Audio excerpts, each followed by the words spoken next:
lewat mas. Nah, ini kan kita kemarin ada mata kuliah ekonomi Islam nih. Ya, terus. Nah, kebetulan nih kemarin kita belum paham. Kita belum paham sih. Makanya itu. Jadi waktu itu mungkin kurang fokus ya. Iya. Jadi kita tuh kurang paham gitu. Coba deh, kan nanti kan ini nih bisa nih. Allah, enggak kan? Ya udah. Oke, kita mau tanya apa dah? Ya mungkin dari ini ya, coba dari pertama biar Dasar ya? memang Iya. bener-bener menguasai lah. Iya. Kan nggak enak kalau misalnya setengah gitu kan. Bagaikan fondasi kita harus belajar Ya. namanya batang membangun rumah kita harus membangun fondasi. Itu biar fondasi anak nih Misalnya kita kuat lagi. habis itu kita belajar tentang marketing muasal Kita kan biar lancar gitu ya. Biar ada fondasi. kita apa sih yang lain ya? Oh iya iya. Udah nyiapin Yang pertama tuh, ya pertama apa? ekonomi sama Islam. Kata ekonomi sama Islam itu dua kata yang berbeda, tapi disatukan. Pertama ekonomi Islam. Kita bahas dulu Islamnya nih. Islam itu apa dan itu kenapa bisa dikaitkan dengan ekonomi? Ya. Kenapa bisa dikaitkan dengan ekonomi? Karena Islam adalah agama yang kafah. Islam sebagai sebuah sistem tatanan kehidupan. Jadi semua tatanan kehidupan udah diatur sama Islam. Apalagi ekonomi, apalagi hukum. Ini khususnya untuk ekonomi. Islam itu dalam ekonomi ada 3 landasan paling penting. Yang pertama akidah, sudah pasti akidah itu paling penting. Nah, tulis akidah. Akidah itu apa? Kita tuh harus percaya pada Allah. Iman kepada Allah ya seperti akidah lah ya, dia tahu hukumnya atau keimanan, bentuknya tuh transendental. Nah, udah akidah, satu habis itu syariah itu syariah ya? apa ya? Oh ya, syariah itu hukum. Syariah itu hukum mencakup, kita kan udah belajar kan pas awal sana tuh hukum perdata, hukum pidana. Oh iya. Itu kayak gitu. Di Indonesia tuh banyak kan hukum syariah seperti hukum pidana, hukum perdana. Perdata sama pidana. Iya. Kalau perdata itu kan perorangan kan. Kalau pidana kan bagaimana muamalah atau hubungan kepada orang lain. Syariah tuh mengatur semua dalam Islam yang belum dipakai di Indonesia. Oh begitu. Jadi mencakup sifatnya hukum, mencakup pribadi sama sosial. Nah, habis itu yang terakhir nih, yang paling penting, sebenarnya paling penting tapi biasanya orang lupain ini nih yang ketiga nih. Yang terakhir tuh akhlak. Akhlak ini. Rasulullah diutus ke bumi untuk namanya menyempurnakan akhlak. Innama bu'istu liutammima makarimal akhlak. Apa tuh? Moral. Jadi kalau orang udah berilmu nggak berakhlak itu sama aja Pex. Jadi lain pak gitu loh. Sama pola Ustaz Islam. Jadi akhlak moral horizontal. Jadi kalau nggak ada akhlak nih, walaupun kita menjalankan syariah, kalau nggak ada akhlak juga kita bakal nyeleweng gitu. Iya, soalnya kan dalam syariah kan syariah, hukumnya syariah. Syariah mah dalam bermuamalah kepada orang kita juga memakai akhlak juga. Makanya dimaksud ada salah satu 3 landasan paling penting. Oh ya. Siap. Terus kita mau tanya lah apa lagi nih? Masalah ke definisi lah, coba kita lah. Masuk ke definisi ya. Definisi kira-kira gampang aja lah. Ilmu ekonomi yang diturunkan dari ajaran Quran dan hadis. Walah, apa nih? Oh, landasan ya. Iya. Definisi itu sebenarnya nggak terlalu penting. Yang paling penting itu landasan ekonomi Islam. Oke. Ada 3 landasan kayak yang pertama landasan tadi. Ada landasan akhlak, landasan akidah, landasan syariah, sama landasan akhlak. Nah, ini paling penting nih. Satu 3 landasan paling penting. Pertama, yaitu landasan akidah. Berarti kita harus berdasarkan pada akidah. Kita harus percaya bahwa Allah Tuhan kita, Allah itu satu. Kalau kita akidahnya salah, sama aja kita harus merasa karena kita nggak beriman sama Allah. Nah, yang kedua landasan syariah. Landasan syariah itu harus berlandaskan dengan Al-Quran, hadis, istihad. Kalau dijelasin nih masuk tajam usul fiqh nih. Oh iya. Ada istihad terbanyak cabangnya kan, Al-Quran, hadis, istihad, ijma. Nah, itu kan kita udah belajar kan bahasa komis. Nah, kemudian akhlak. Landasan akhlak itu ada 3 yang penting. Pertama kejujuran, kedua keadilan, ketiga kebersamaan.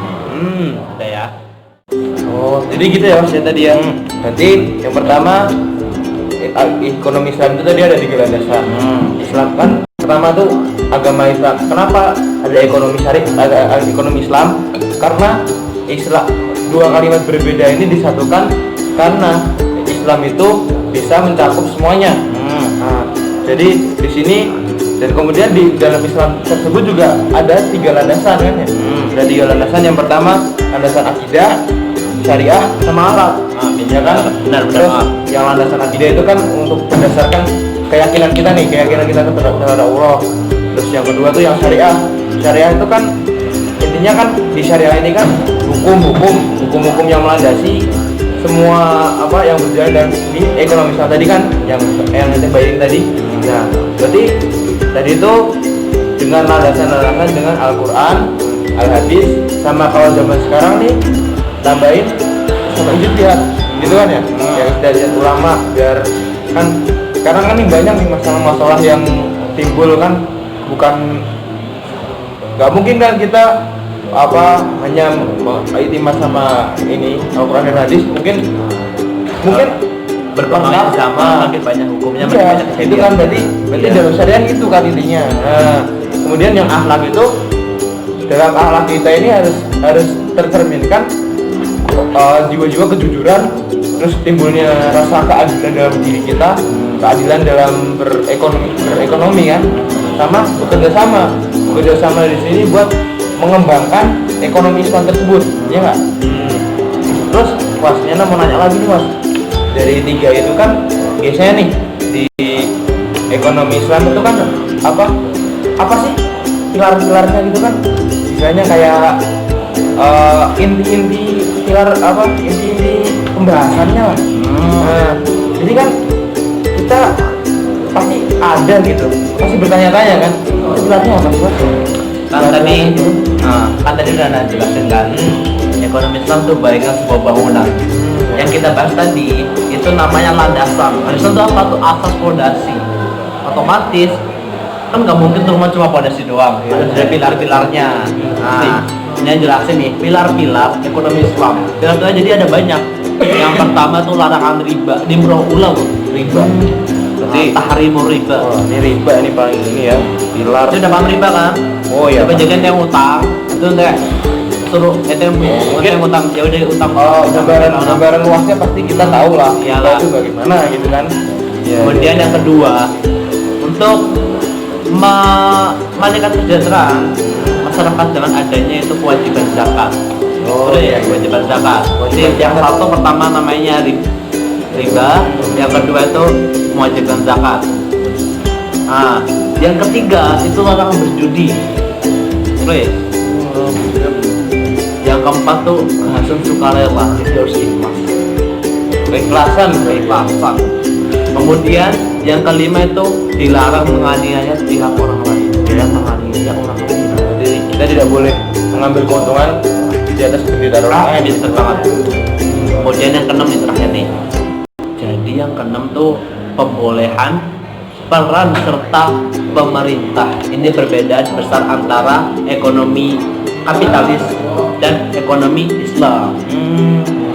Jadi kalau ekonomi kapitalis yang diajarkan oleh Adam Smith, itu pemerintah tuh nggak boleh namanya campur tangan kepada gitu kan ya? kepada pasar. Nggak boleh mencampuri. Nggak boleh namanya interupsi masuk gitu loh. Nggak boleh namanya mengganggu, nggak boleh diatur sama undang-undang. Ekonomi biar jalan sendiri. Itu kan salah gitu ya. Jadi harus ada keterlibatan mengatur pemerintahnya. Harus ada keterlibatan pemerintah untuk membatasi yang berlebihan itu mungkin ya. Iya. Terus nih Mas, ini mau nanya nih yang pilar tadi. Riba, dari riba ini kan gimana sih dalam sebagian umum lah, cara umum untuk di dalam ekonomi Islam ini mengurangi adanya riba di dalam perekonomian. Gimana sih? Ini kan riba itu kan terjadi karena yang inilah yang mau nanya yang di bank aja lah yang iya. Itu kan konvensional gini, itu kan dia menguntungkan riba. Nah, ini cara umumnya, secara garis besar si ekonomi Islam ini untuk mengatasi pertemuan riba. Ya, itu. Oke, Anda paham. Jadi kan sekarang kan bank-bank konven itu kan ada riba untuk keuntungannya bank itu kan. Ya. Kalau ekonomi Islam untuk memerangi namanya riba itu beda lagi dengan namanya membuat namanya ekonomi atau bank syariah. Bedanya apa? Kan kalau riba ente utang sama bank, ente utang sama bank 200.000, ada bunganya berapa sekian persen. Iya. Habis itu ente balikin uangnya ente utangin tadi lebih banyak daripada yang ente utang pertama kali. Kalau yang di ekonomi syariah atau bank syariah itu beda lagi. Jadi ente boleh ngutang, habis itu uangnya itu diinvestasikan dengan cara mudoroba atau namanya satu lagi itu apa? Jadi namanya sistem bagi hasil. Untuk habis itu uang ente dikelola sama uang bank dikelola sama kita, udah besar, habis itu sistem bagi hasil 50-50. Keuntungannya ini Cuma juga nih yang kemarin saya dengar nih kalau di bank syariah tuh, jadi kalau misalnya kita mau beli tanah nih mas, di tanah, kita butuh uang 200 sekian juta. Nah kita ini katanya kalau di sistem bank syariah, kalau bank syariah tuh sistemnya kita dibelikan sama bank itu, kita beli ke banknya. Jadi kita beli tanah itu bukan kok pemilik tadi, kita udah beli ke bank. Nah dengan catatan kita ini bank ngambil untung berapa kita setuju juga gitu. iya Itu kita itu udah mengurangi riba kan. Riba kan intinya menjual uang dengan uang. Penambahan. Itu begitu ya mungkin ya caranya juga gitu ya. Terus kemudian yang tadi mas terakhir nih mas, terakhir nih ya, yang banyak. Ekonomi Islam nih. Ekonomi Islam tuh tadi kan pasti ada lah prinsip dari ekonomi Islam itu untuk mewujudkan cita-citanya tadi, untuk menghilangkan riba, untuk mesejahterakan masyarakat, mungkin dengan zakat tadi kan ya, untuk gimana sih menimbulkan jiwa keikhlasan dalam bela-bela tadi itu Pak. Itu gimana sih Pak? Kan kayak prinsip-prinsip ya. Prinsip-prinsip kan bisa kita artikan sebagai nilai-nilai. Kita kan udah mondok lama sih kan, ada nilai pondok, ada khusus pondok. Kalau nilai pondok itu apa? Jadi berdiri di atas sudah tutup sama kolongan. Jadi prinsip itu dipegang sama pondok, nggak bakal lepas. Bagian juga prinsip-prinsip ekonomi Islam. Jadi dipegang terus, nggak boleh lepas, harus diamalkan. Yang pertama itu tauhid, brotherhood, work productivity, ownership, sama distribution equality. Nah itu prinsip-prinsip baru tauhid. Perlu jelasin nggak? Apa nggak perlu nih? Bisa dong juga. Ada tauhid kan, jadi kita prinsip pertama mesti tauhid akidah, tauhid keimanan pada Allah. Yang kedua itu brotherhood, ukhuwah atau persaudaraan antar kita. Kemudian work and productivity, dan bekerja dan menghasilkan productivity. Kemudian ownership, kepemilikan. Habis itu distribusi equality, penyaluran atau distribusi produk yang kita buat gitu loh. Itu prinsip-prinsipnya, jadi harus disalurkan. Kemudian instrumen, kan instrumen itu alat-alat apa aja atau institusi apa aja untuk menjalankan ekonomi Islam ini. Cara-caranya atau wasilah. Pinter. Yang pertama tuh mau bunga, kedua tuh pembatasan kepemilikan, habis itu wajib zakat, peran negara. Jadi negara atau pemerintah tuh harus ikut serta dalam namanya pembangunan ekonomi Islam. Kemudian namanya dia pindah ke SOS, institusi Islam. Contoh institusi Islam kayak apa? Kayak FPI, kayak apa lagi? Kayak sekarang Muhammadiyah kan itu sekarang kan lagi mengembangkan namanya ekonomi Islam. Kemudian kan udah ada prinsip, instrumen, pasti akan menuju sebuah tujuan akhir dari ekonomi Islam itu apa? Yang pertama, menghapus kemiskinan. Kan ekonomi kapitalis ini sekarang yang namanya ditunggu di Indonesia ini. Iya. Berarti emang harus diangkat ya. Indonesia sekarang Indonesia sekarang menggunakan ekonomi kapital. Itu yang Menyebabkan kesenjangan makin panjang, makin lebar jurang kesenjangan antara orang kaya dan orang miskin. yang kaya lebih kaya, yang makin miskin. Itu makanya tujuan ekonomi Islam itu pertama untuk menghapus kemiskinan atau mempersempit jurang kesenjangan antara orang kaya dan orang miskin. Jangan namanya apa? Zakat tadi sebagai instrumen ekonomi Islam. Kemudian full employment, pertumbuhan tinggi, stabilitas nilai uang nilai tukar mata uang tetap stabil dengan daya ekonomi Islam. Kemudian tegak hukum, keadilan sosial dan hubungan internasional. Udah paham ya? Oke deh. Nah, Mungkin itu dulu lah. ya Nanya ini ya. Anda juga tahu kan? Mungkin kalau misalnya nanya lagi lebih itu kan kurang efektif ya. Mungkin Iya. ini kan karena udah sore. Mungkin apa ya? Anda juga mau bikin tugas nih. Kan ada tugas Pak Anas nih yang belum. Oh iya. Iya. Wah, habis ini kita ngerjain bareng lah. Iya, udah. Sekalian, oke? Oke. Yuk. Kita ngambil laptop dulu ya. Iya. Oke, dah. Ya.